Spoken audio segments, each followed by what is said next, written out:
Hello. അങ്ങനെ 45 ദിവസത്തെ അവധിക്ക് ശേഷം നമ്മൾ വീണ്ടും യുഎഇയിലേക്ക് പറക്കുകയാണ്.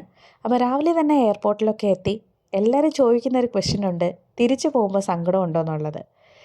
ഏതൊരു പ്രവാസിയും പോലെ നാട് വിട്ടും വീട് വിട്ടും വീട്ടുകാരെ വിട്ടുമൊക്കെ പോകുമ്പോൾ തീർച്ചയായിട്ടും സങ്കടമുണ്ട്. പിന്നെ ഒരു ലിമിറ്റിനപ്പുറം ഒരു കാര്യത്തെയും കുറിച്ച് ഓർത്ത് വിഷമിക്കുന്നത് എനിക്കത്ര ഇഷ്ടമുള്ള കാര്യമല്ല. അതുകൊണ്ട് തന്നെ കൂടുതൽ ഒന്നിനെക്കുറിച്ചും ആലോചിക്കാറില്ല. മുമ്പോട്ട് ഇനി എന്തൊക്കെ ചെയ്യാൻ കഴിയുമെന്നുള്ള കാര്യങ്ങളെ ആലോചിക്കാറുള്ളൂ. അപ്പോൾ അങ്ങനെ നല്ലൊരു ഫ്ലൈറ്റായിരുന്നു. പിന്നെ കണക്ഷൻ ഫ്ലൈറ്റായിരുന്നു. അപ്പോൾ അതുകൊണ്ട് തന്നെ ഇടയ്ക്ക് മുംബൈയിലൊന്ന് ലാൻഡ് ചെയ്യേണ്ടി വന്നു. അപ്പോൾ എന്താണ് നമ്മുടെ കേരളത്തിലുള്ള ഹരിതാഭയും പച്ചപ്പും ഒക്കെ വിട പറഞ്ഞ് ഇനി നമ്മൾ യുഎഇയിലുള്ള മരുഭൂമിയിലേക്കാണ് കടക്കാൻ പോകുന്നത്.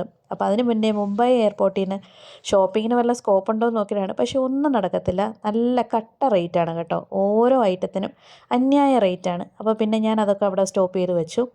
പിന്നെ ഒരു ഫ്ലൈറ്റ് ജേർണിയുടെ ഏറ്റവും വലിയ ഇൻട്രസ്റ്റിംഗ് ഫാക്ടർ എന്താണെന്ന് ചോദിച്ചിരുന്നാൽ അതിൻ്റെ ടേക്ക് ഓഫും അതേപോലെ തന്നെ ലാൻഡിങ്ങും തന്നെയാണ്.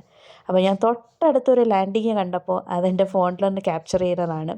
അതാണ് ഇപ്പോൾ നിങ്ങൾ കണ്ടത് കേട്ടോ. അങ്ങനെ ഞങ്ങൾ തിരിച്ച് മുംബൈയിൽ നിന്ന് തിരിച്ചു എയർപോർട്ടിലേക്ക് തിരിച്ചു. ഫ്ലൈറ്റൊക്കെ കയറി അങ്ങനെ നല്ല സക്സസ്ഫുള്ളായിട്ട് നമ്മൾ ലാൻഡ് ചെയ്തു. അപ്പോൾ അത്രയൊക്കെ ആയിരുന്നു ഇന്നലത്തെ വിശേഷങ്ങൾ. എല്ലാവരും ഹാപ്പി ആയിട്ടിരിക്കുക. So happy day.